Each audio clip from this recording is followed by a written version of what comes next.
Welcome, everybody. We're back with you again this week on the NextManUp Sportscast. Every week, we're here. Get used to it. We're not going away.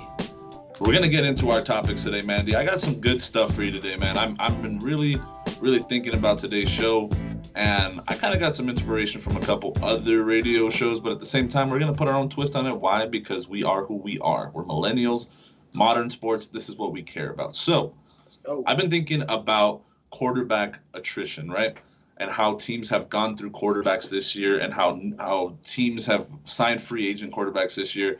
So I'm going to give you some guys here that, I don't know, man, I'm not that confident on them being the starter for the near future for these teams. So I'm going to give you four guys, actually. You tell me in 3 years from now or sooner, 3 years from now, do you think that these guys are still under center for their respective teams, okay? First guy on my list, former first-round pick. Hasn't really lived up to the first-round pick billing. Baker Mayfield for the Cleveland Browns. Do you think 3 years from now, Baker is still under center for the Browns? Is he still their quarterback? It's the Cleveland Browns.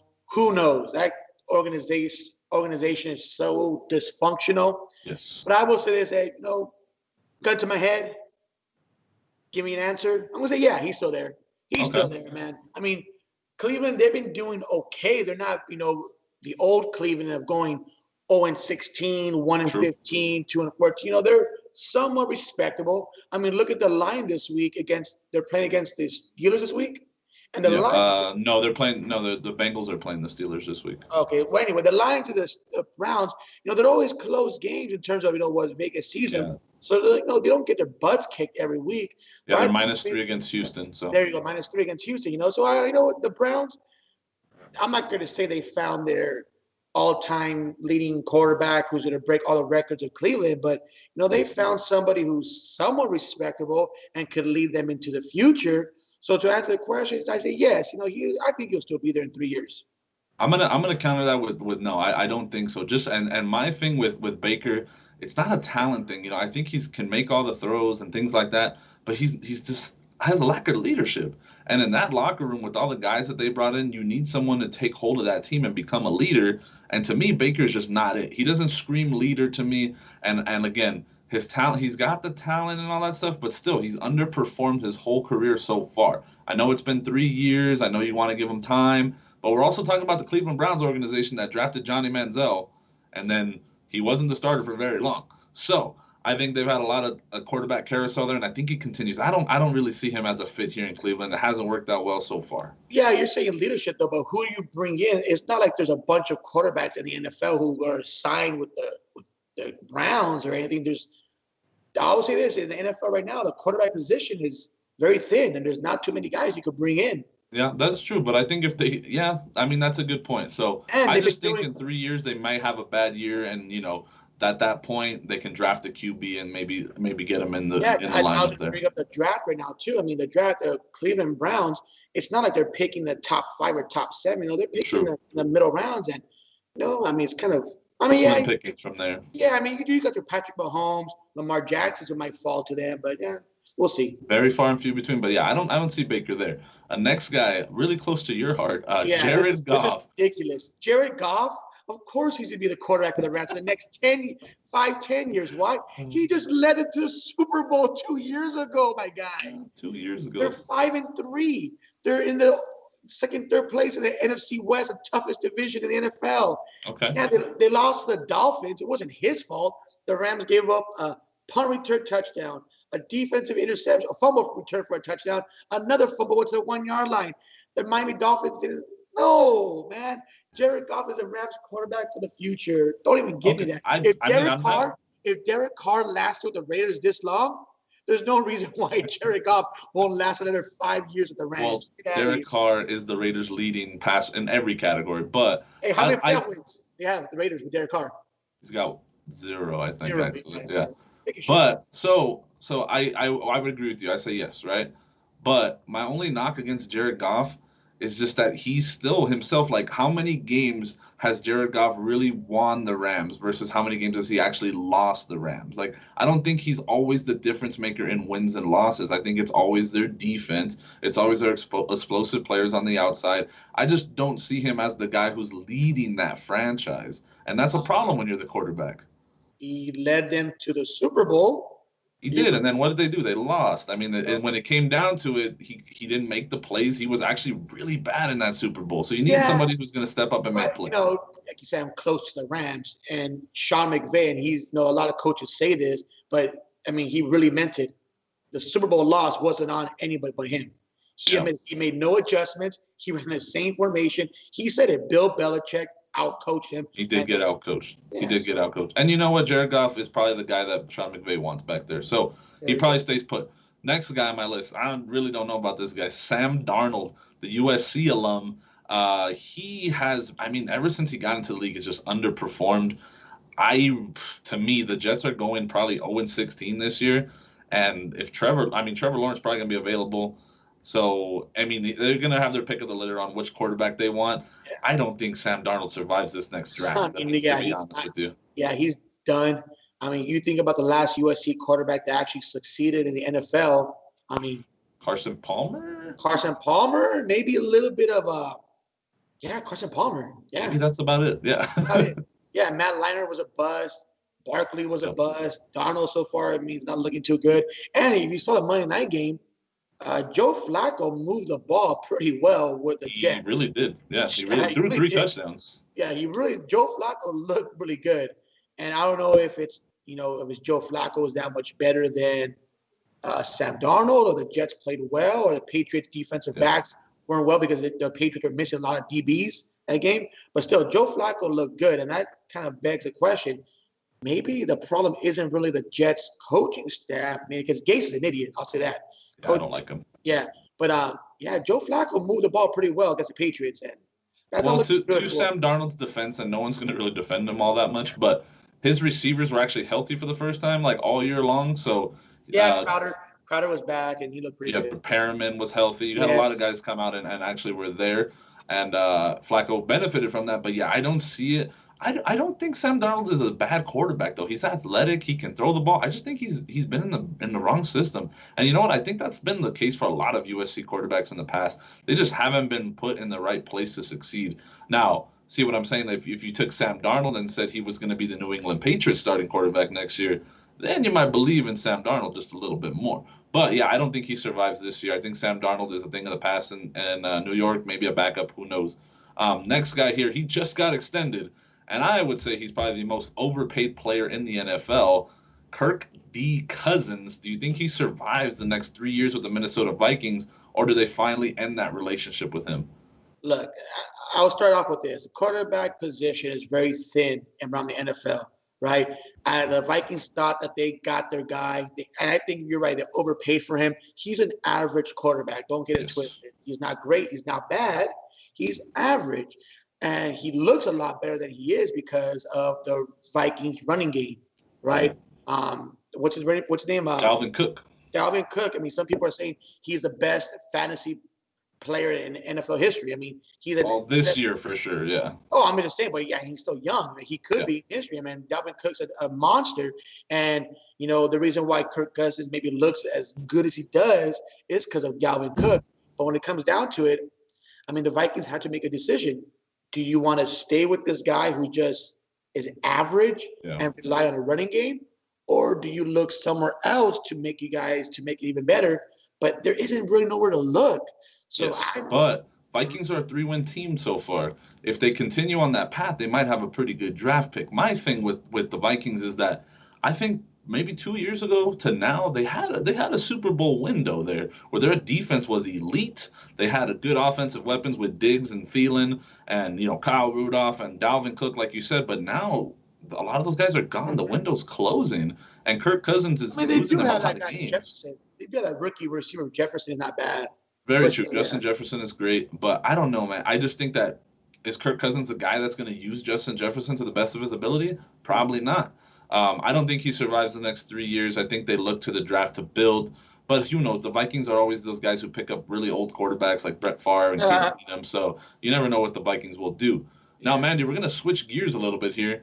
We've been talking a lot of football, obviously, because it's the number one sport on right now. No baseball, no basketball yet, but there have been some rumors in the NBA about guys getting traded, guys who you might not think would be getting traded. But the first guy that comes up on the list is a journeyman now, which I never would have thought Chris Paul would have been a journeyman, but Chris Paul is on the trading block for the Oklahoma City Thunder. Now, one question: do you think Chris Paul gets traded? Look, the reason why he went to Oklahoma City, I mean, people thought that Oklahoma City was dead and that was going to be Chris Paul's last spot, right? They wanted some fan interaction in Oklahoma City to fill the stands. Oh, we got CP3, let's do it. He actually turned them around to being a very competitive team. Absolutely. So, I mean, I think the decision is if Chris Paul wants to leave OKC, I think OKC wants to keep him. Right. That's right, I think. But, they're going to oblige to what he wants. And if, Chris Paul wants to go to a real big title contender. Right. I think that's the goal there. Yeah. I mean, I think he does get traded. What do you think's a good fit for Chris Paul? Oh, without a doubt. I mean, of course, we're here in LA. I mean, the Los Angeles Lakers, man. Yeah. That'd be great. I mean, especially, the whole thing with Avery Bradley and, they do have some point guards, and again, Bradley and not a true point guard though, right? Yeah, not true point guard. Rajon Rondo and all that stuff. I think Chris Paul would do real good with the Lakers. Absolutely. I think he could do well. I actually think he'd be better suited on the other LA team. Now, while the Lakers don't have a true point guard, neither do the Clippers. And when you factor in a true point guard, you have to think you're going to take away touches from LeBron touching the ball so much. And he led the league in assists last year. So maybe they don't need a true point guard to win. You know what I mean? But the Clippers are suffering from not having a true point guard. The guy who mainly plays the point is Paul George, not a true point guard. He's a scorer. Maybe Pat Bev, but not really. So I think he might benefit from a trade, not only from a trade, but a trade to the Clippers, going back to where he played previously. It might be a good relationship there. Next guy is a guy he's really dug a hole for himself everywhere he's gone. Russell Westbrook. Now, does he get traded, and does a team want to take a chance? I mean, Russ has got all the athleticism. He's got a lot of tools to be a great player, but does a team really want him in that locker room? Is really the question to me. I think he's staying in Houston. I think James Harden himself staying in Houston. And, the Rockets have a new coaching staff, a new GM. They're excited about the whole new turn that they're going to do in Houston. I think they're going to stay. I think he's going to stay, and they're going to build in Houston, hopefully get a big in there. They're going to change up the philosophy of the Houston Rockets. I think they stay. I think Russell Westbrook is – and again, I think he stays because you're right, in the sense that nobody wants to take a chance on him. Yeah. Which to me is kind of silly because he's an amazing player. Yeah. He does a lot of things that a lot of guys can't. Now, and just 2 years removed from an MVP season, if he was to get traded, where do you think he fits? Russell Westbrook, two guard. I wouldn't say the Milwaukee Bucks, but they already have that guy Middleton there, right? Right. Middleton, the two guard. He could fit Milwaukee. Golden State now.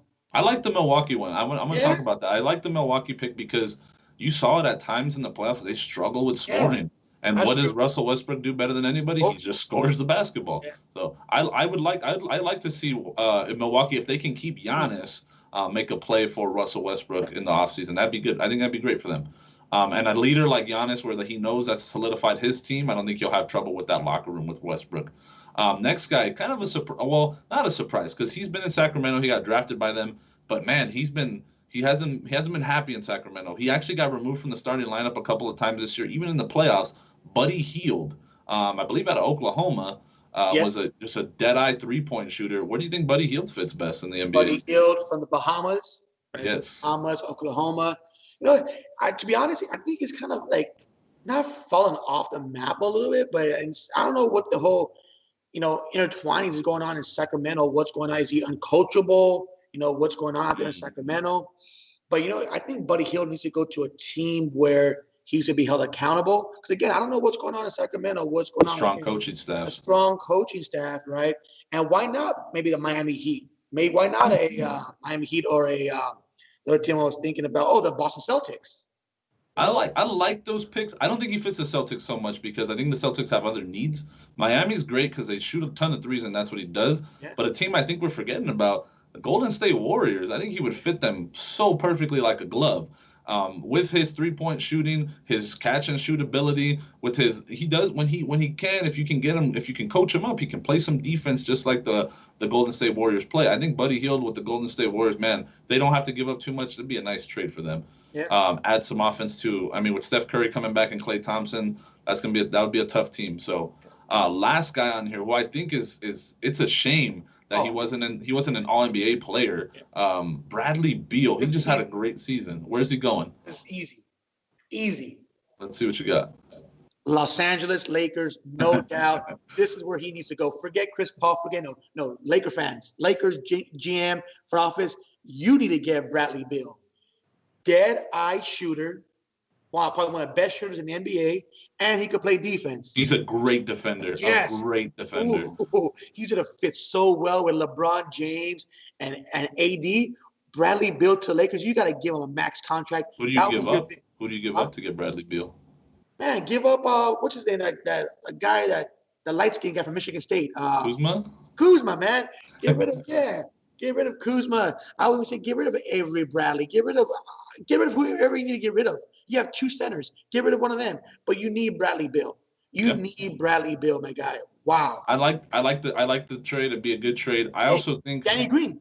Get rid of Danny Green. Why not? Bradley Beal is a better version of Danny Green. Plays defense and can shoot.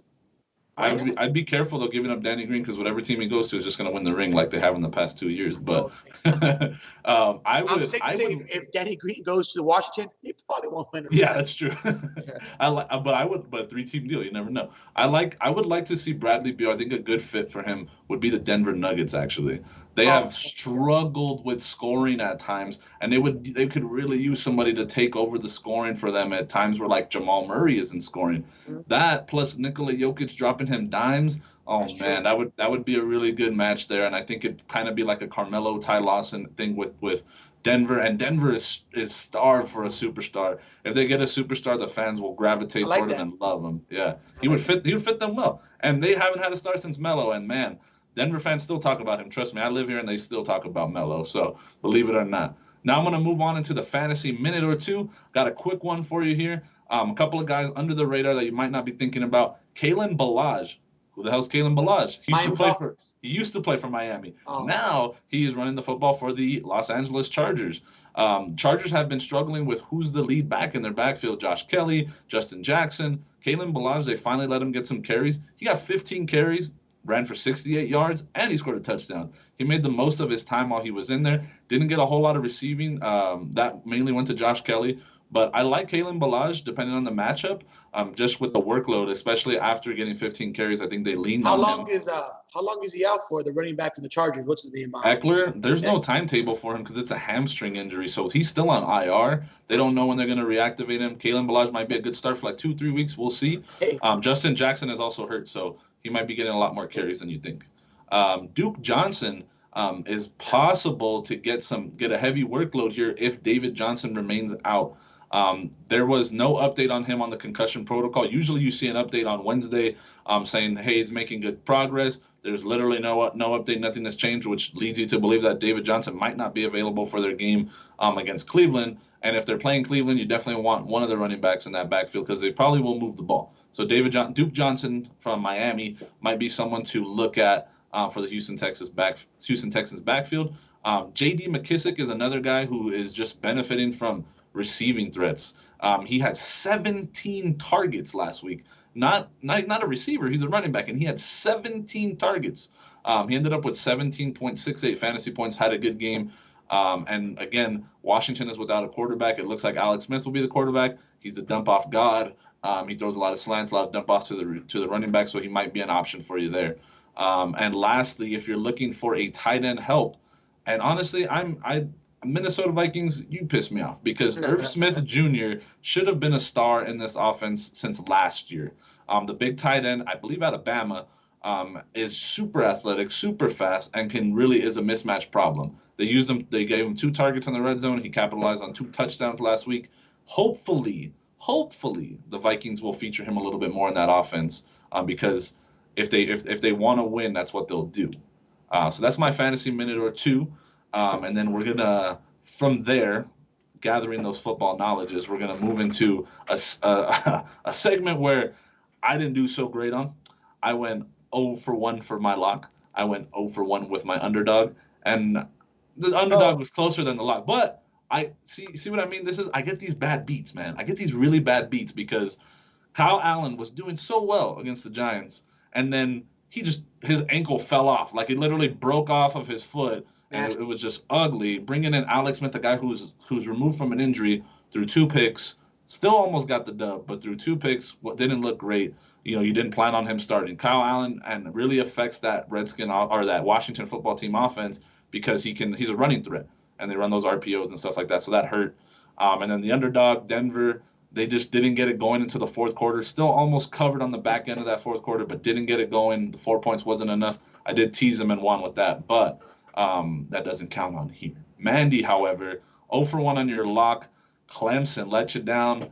No, that was just a tough game. That's a bad beat, Clemson, because they were up by 7 with like a minute left, and they allowed that touchdown drive, and then in overtime, that was a tough beat. But a big outright winner on that underdog, Liberty, folks. If you listen to the show and you were like, Liberty, you know what, I'll take them, and you know what, I'm just gonna sprinkle in the money line just in case. They were plus 500 on the money line, and they won. They beat Virginia Tech and Liberty. I don't know if they're for real. They got. They beat 2 ACC teams, right? They beat Syracuse and Virginia Tech already. I did see that they should have lost at the end of that game because of a blocked field goal or something. No. Tech almost Their coach, Virginia Tech coach, right? No, called sorry. Timeout, right? They called timeout to ice the kicker from Liberty. Got blocked. Timeout, and when he kicked it, they blocked. They ran back for a touchdown. They didn't count because he called timeout. So what happens? Yeah. They do it again. And for your money line bettors, that's a tough one. But Mandy, this week we're gonna get back into you versus me. I'm gonna come up this week. I just know it. All right. I'm taking the Raiders Broncos. I'm taking the over 51.5 points here. Oh, there we go again. Over on the Raiders. Don't do it. So that was a fluke. All right. There was like 30-mile-per-hour winds there. Actually, that's the only time. Do your research. That's the only. No, I can't predict the weather. So that's the only time this year that the Raiders have actually gone under the over total. They're 6-1-1 for the overs. So I'm going to ride that hot hand. I'm taking the Raiders Broncos over 51.5. The Broncos defense is good, but the Raiders offense is very efficient. The Raider defense isn't great. They're top 10 in offensive efficiency. Cut it out. The Broncos defense is good. Again, Raiders offense is efficient. Raiders defense isn't great. Broncos offense is average, so they'll score points. My underdog, though, we talked about a little bit earlier. I'm not a big fan of the Cleveland Browns. I don't think they're that good. I also don't think the Houston Texans are 2-6 bad. So give me the Houston Texans plus 3. I'll take the field goal. I might make it 3.5. So I'll say 3.5, so that way we can cover the field goal if it happens. Houston Texans, I think they win outright, but I'll take them as the underdog here, plus 3 against the Browns. So Mandy, your locks, mine are on Sunday. I think your locks are coming to us on Saturday, right? Oh, baby, college football guy. Here we go. It's real simple. I'm using a little different for my lock of the week. Okay. Right, this week I'm going to take Liberty. All right, that's my team. 7-0. I think they're undefeated, top 15 in the country. Ranked 22nd. They should be top 15. They got it wrong. They're playing against an FCS school called Western Carolina, who has yet to play a game. They have yet to play a game. This is the first game of the season, okay? Western Carolina, and I'll do my research reading about them, what they have coming back. The coaching staff already said that this game is going to be like a preseason NFL game where they're going to rotate in 4 quarterbacks. Oh, no. They're going to rotate in receivers. Why? Because their real season starts in the spring. The league they're in is going to play in the spring. So they're allowed to play 4 games in this fall season. Okay, so they're going to treat the first game of the year. They're going to treat like a preseason game. They're not trying to win. They're trying to practice to get ready for the regular season. And they're probably not even going to show most of their playbook, so they're probably only going to do a little bit of stuff here. So I got something different. I'm going to take Liberty first half. Okay, the line is 33 points. I'm going to take Liberty first half about -17. Okay. Just expect Liberty to come out just bop, bop, bop, bop, come out fast. Their quarterback at Liberty is legit. Yeah, He's a good. transfer from Auburn. He's a dual threat quarterback. He could run it. Liberty -17 first half. Underdog pick of the week. Okay, I'm going to stick with this whole Atlantic Coast Conference area out there. I'm going to go with Wake Forest plus 13.5. They're playing against North Carolina. North Carolina's good. I'm still not sold on North Carolina. Wake Forest, they're sneaky good. I'm not saying North Carolina. Their defense is good. Their defense is good. Right. I'm not going to say that North Carolina is going to lose this game. North Carolina runs the ball really well. The quarterback's good. Wake Forest, they think they could win this game. And when you think you could win a game, it's going to be close. Yeah. 13.5 points, that's a lot.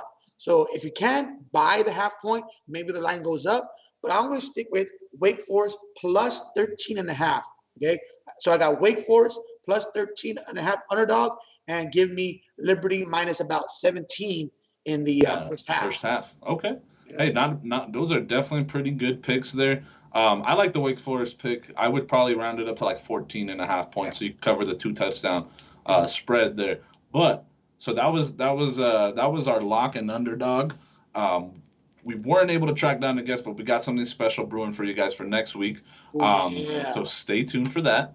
But moving on to the next segment, where truly it's just been a contest of champions. It's rapid fire sports trivia with Chooch and Mandy. So Mandy, you have been pretty good. I have been pretty good. We've been, let's say, decent together. I'm gonna ask you. I don't know if you'll know these. Okay, I got a list here. I'm gonna go with, let's say, the top. I'll give you a little leeway. I'll give you the top 8 teams. Okay. And you're gonna tell me who they are. These are the top 8 teams against the spread this year. So not record-wise, but the top NFL. The top 8 teams against the spread NFL this year. Can you name them? Can you name 5 out of the 8? I'm going to go number 1, San Diego Chargers. Okay. Because they play a bunch of close games. I'm going to go San Diego Chargers. I'm going to go with against the spread. Let's go with the Miami Dolphins. Okay. Dolphins, Chargers, Bengals. You always got to go with bad teams because they always outperform. Bengals, Chargers, Dolphins. Let's go with the Raiders. Why not? Let's go Raiders. Okay. And against the spread, a team that's not so good. Let's go with the there's a surprise team out there. Oh, let's go with the Cardinals. Why not Cardinals? Cardinals. Okay. Yeah. So you got 5. I'm gonna give you. No, we'll stick with your 5. I didn't get a bonus last time either. All right. So you got Miami. They are 6-2 against the spread this year. Pretty good. You got the Bengals, 6-2 against the spread this year. Arizona, 5-3 against the spread this year. So they're actually the 8th team. Okay. And then Chargers and Raiders are not in the top 8. Okay. So you got 3 out of 5. 60%, baby. Not too bad. 60%. Those are good numbers there, though. I was surprised you got Miami. They're like the best team against the spread. Pittsburgh also 6-2 against the spread. Green Bay 6-2 against the spread, and the New York Football Giants are 6-3 against the spread. I would never expect. And Kansas City is also 6-3 against the spread. So, that's surprising. Yeah. All right. With those big spreads they cover. Okay, here we go. My question: NFL. Okay, NFL. Again, I'm giving you softball questions, my guy. We'll see, man. We'll see. Okay. My brain isn't what it used to be. I got 1, 2, 3, 4, 5. There's 6 teams. 6 teams. Give me 5. Which NFL franchises have the most Super Bowl wins? Okay. It'd be Pittsburgh Steelers. Okay. New England Patriots. Okay. San Francisco 49ers. Mm-hmm. That's 3, right? Yep. 3 at the top. Then you got, I think the Broncos have, no, I think they have 2. I'm trying to think who would have 3 or 4. Rapid fire. Raiders have 2. So Steelers, Niners. Oh, Cowboys. Okay. And let's see. I said Patriots, right? Yes. Niners, Patriots, Steelers, Cowboys. I'll say the Denver Broncos. I think they got 3. All right, there we go. So you said you named the first 3 in order. You got the Steelers and Patriots with 6. Yes. Okay. Niners with 5. Okay. Cowboys with 5, I believe Cowboys too. with 5, yes. And those are the 4 you got. You missed the Packers.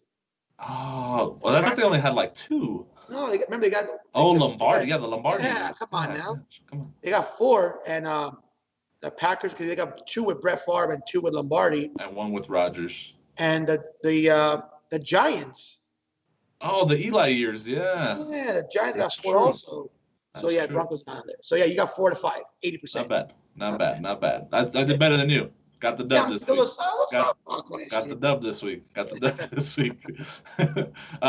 So that was rapid fire, Mandy, and of course the best segment on this show. The people love it. We do it for you, the people. But now we're gonna go on to the next part of the show where we do our takeaways. I'm gonna go ahead and take this one first. I'm gonna give you some time to think about yours. I got tough news the other day with, I know many people are like, oh, it's sad Alex Trebek passed away and all that stuff. Like, it is, right? But for me, it just hit me a little bit different. So whenever I would come home from school, I would try to get my homework done pretty quickly, and then 7 o'clock every day I'd watch Jeopardy, whether it was by myself or sometimes I would do it with my little sister Liz. Shout out to Liz. But I'd sit there and just watch Jeopardy, and I mean sometimes I would do okay. Most of the time, I would literally listen to Trebek so I could learn these answers. I'd be like, man, that's really cool. I want to know what that is. I always did really good in like the junior Jeopardy or like college Jeopardy. Those were always fun. But, being at home, mom was working late and stuff like that. It was like a lot of Jeopardy helped me through a lot of things. It was really cool to just sit there, relax, and like learn and take a lot in from Alex Trebek and the show as a whole, and really want to seek more knowledge. And especially when it comes to sports and just other things, it really grew on me, and I started really liking to read and to learn and just to throw away facts. I can spit facts at you just randomly because of Jeopardy and Trebek, and it really helps me with my life in general. Helps me network with people because I know random things about random stuff, and it always taught me to just carry those things with you and always use them. So big shout out to Alex Trebek, rest in peace, my guy. Big fan of yours. So thanks, Alex Trebek. No, man, I'm going to go ahead and feed off of you with the whole Alex Trebek thing because I was going to mention it also. It's funny how we think alike. But, yeah, man, kind of similar to how you would do that, go home and do the whole Jeopardy thing. My wife and I, hi, baby, we have Jeopardy recorded on our DVR. Yeah. It records every single day. And whenever we're at home bored and nothing to do, nighttime, weekend, whatever, we put on a random Jeopardy show and we compete against one another because she thinks she's smarter than me. I think I'm smarter than her. And we have some competitions. And Who wins? You know what, Kayla? Honestly, we average. The winner usually gets about 13 questions right. Okay. And that's not bad. Okay, 13. I get about 12, 11, whatever. Anyway, she wins about 60% of the time. I'll give her that. It's close though. But see, it's the topics though. The topics are like sometimes about like magazines and like pop music. I don't know that stuff. She's all into that, right? True. But when it comes to like geography and history and sports, I get those. So it balances out. But usually the score's about 13-10, 14-11, right? We always do double Jeopardy counts as 2 points. Nice, I mean the final daily double. Yeah, so we get it. So we get after it. So that's our competitiveness, our brainiacs. We go at it, and it's bragging rights. I'll give her this though. I'll admit it. She wins. Then don't tell her because she probably doesn't listen anyway. She wins 60% of the time. I get about 40%. I'm going to change that. Don't worry about it. We got this. All right, we'll see if you got it. But yeah, no, definitely it's a big loss for the show. We're going to miss Alex Trebek. I just hope whoever they get on, I mean, they're not going to be able to replace Trebek because he was just amazing. Yeah. But I hope whoever they get on is passionate about learning and knowledge as Alex was. So, again, rest in peace to our guy, Alex Trebek. Thank you for joining us on another fantastic show of the Next Man Up Stay Sportscast. tuned for next week, man. Next week got a surprise for you. Got some SEC football in our show, baby. Exactly. Football. You see that? That's what we call in the show business a cliffhanger. Leave them wanting more. So definitely stay tuned. Follow the show. Put on those post notifications on IG. Follow us on Twitter, Twitch. Make sure you subscribe to the YouTube channel if you want to see these beautiful faces and not just hear these beautiful voices. So we'll see you next week on the Next Man Up Sportscast. Let's go.